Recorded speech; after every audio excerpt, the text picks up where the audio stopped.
tous, on se retrouve pour une vidéo complémentaire. Je vous propose un tutoriel pour réaliser un album.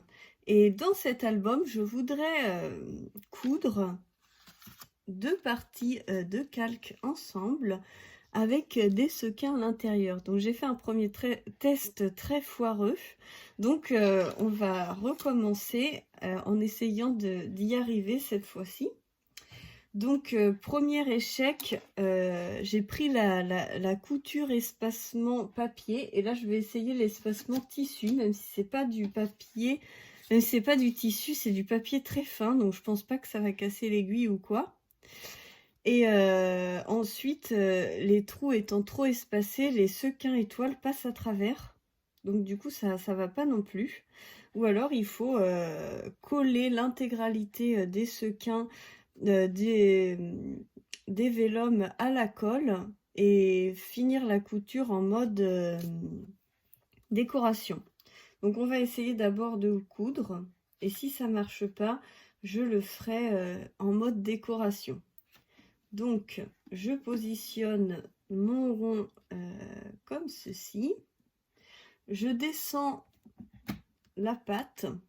Je vais allumer la lumière. Voilà, comme ça moi je vais bien voir, peut-être vous un peu moins, mais moi j'ai besoin de bien voir.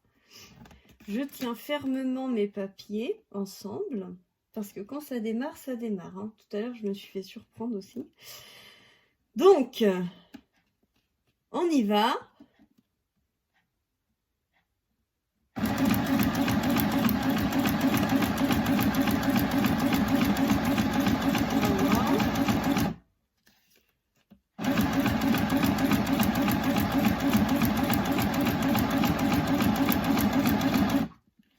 Voilà, donc là j'ai déjà fait un bon parcours. Ce que je fais, comme tout à l'heure, j'ouvre ma pochette. J'ai cousu aux 2/3. Je vais glisser mes sequins et après finir de coudre. Donc j'aurais bien réutilisé cela, mais ça va être un peu fastidieux, donc je vais en reprendre d'autres. Donc j'ai ma boîte à sequins. Je prends une cuillère. Et donc je viens mettre des étoiles à l'intérieur. Voilà. Ensuite, je vais mettre des sequins comme ceci, un peu rose gold.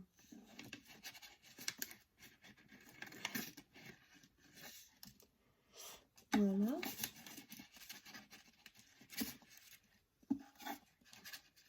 J'essaie de bien les pousser au fond.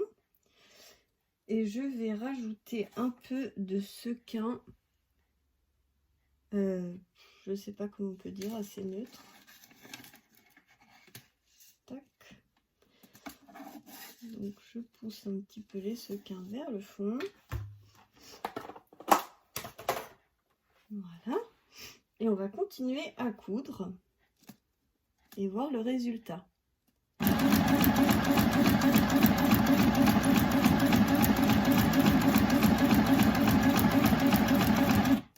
Donc là, je mets le mode marche arrière pour finir comme si on faisait un nœud. Voilà. Et donc là, maintenant, mon aiguille est bien levée. Je lève mon pied. Le pied, là, je le lève. Et ensuite, vous avez un petit loquet ici. Je vous montre juste ici. Il faut appuyer dessus pour tirer. Voilà. Pour tirer sur le fil. Parce que sinon, ça ne va pas aller. Voilà. Je coupe. Vous passez bien le fil derrière. Et là, c'est reprêt à fonctionner. Alors, je secoue. Les étoiles peuvent sans doute passer, mais beaucoup moins facilement. Ah, j'ai avalé la salive. Pardon, j'ai avalé ma salive. Donc, vous voyez, quand vous mettez la marche arrière, ça vous fait comme un petit nœud. Au moins, ça clôture. Et donc, c'est un peu plus joli hein, que le premier qui était vraiment pas droit. Et donc c'est plus serré, et là je pense pas que les étoiles partiront si facilement que l'autre. L'autre ça passe vraiment facilement, là c'est quand même plus serré.